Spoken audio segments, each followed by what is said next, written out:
but on the advice of a guy with an orange tractor, I went and got myself a coffee. Anyway, good channel, mate. So I have, yeah, I know it's not a real tractor, but there you go. I have a little job that I've been doing.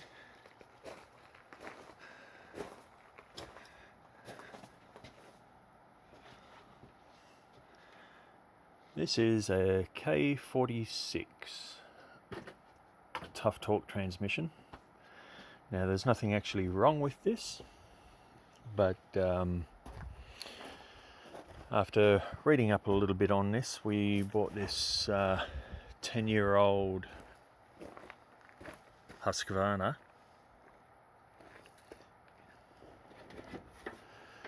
with the 22 horse. As I said, it's about 10 years old. We have some quite steep slopes, and that's not the steepest place we have, and this thing seems to handle it pretty good, except for the fact that the reputation of these things is not stellar apparently. So and with no drain plugs, being 10 years old, decided to pull it out and tip it upside down, and that's our oil. Now Tough Torque says 5W50 engine oil, which, you know, motor oil for a hydrastatic with gears and everything. It's hydraulic oil wouldn't protect those gears enough, and a gear oil would be too thick for the hydraulic pumps, I would imagine. So they go with motor oil. Now hydraulic oil does have better properties than engine oil so far as pump protection, pump wear and all that sort of thing. This stuff here, I would imagine if it was, you know, a Craftsman a la Sears version of the Husqvarna, that's probably 10W30 engine oil. The same as what John Deere and all the others use in it. It smells like engine oil. So what I did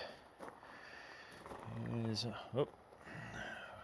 I'm not promoting any particular brand, but you know, that was the oil that I had. Now I know that says 20W50 on there. Trying to get 5W50 is a little on the hard side, and I run this thing only in the summertime. I have no intentions of using it as a for a snow blade. Anyway, so this goes on there, of course, and as you can see, mine has drain plugs in it now. So I've got one there. In that hole there we had a reasonable amount of sediment, a lot less than what I thought or I had expected. And this area here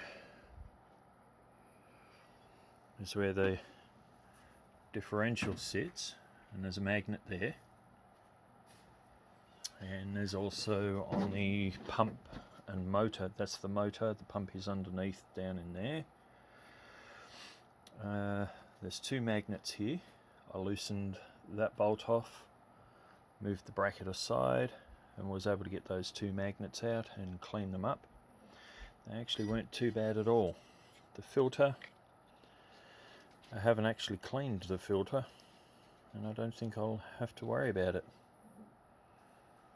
So all in all, there was a little bit of sediment around in this area and just down in there, but nothing really. It was only discoloration more or less. So we'll set that back there. There is no wear on the gears at all. I can't even see where there's any abnormal wear or even reasonable wear on this on these gear sets at all. So we are just going to put it back together. Pretty happy with it. It was just a little whiny when it was cold. It ran great. I think it's just the oil. So what I used, now I drilled and tapped it. What I used was, if I can find one here, we have other drain plugs like this. That's just way too heavy duty. That's out of a differential or a transfer case at work. It's just way too big. I can't seem to find the other one that I had. Anyway, it was a very short bolt. Here we go.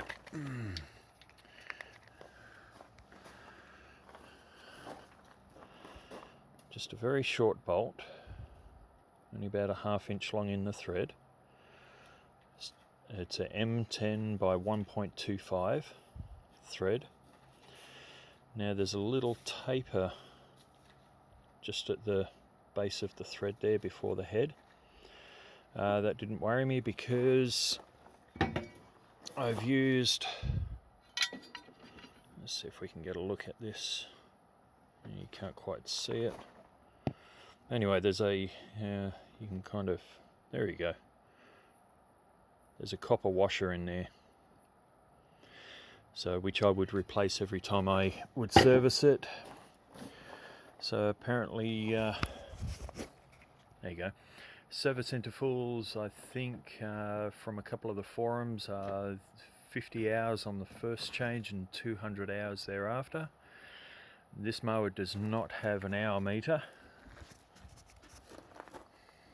One would normally go there if it was a Husqvarna, or you know, you want to pay an extra $900 or whatever.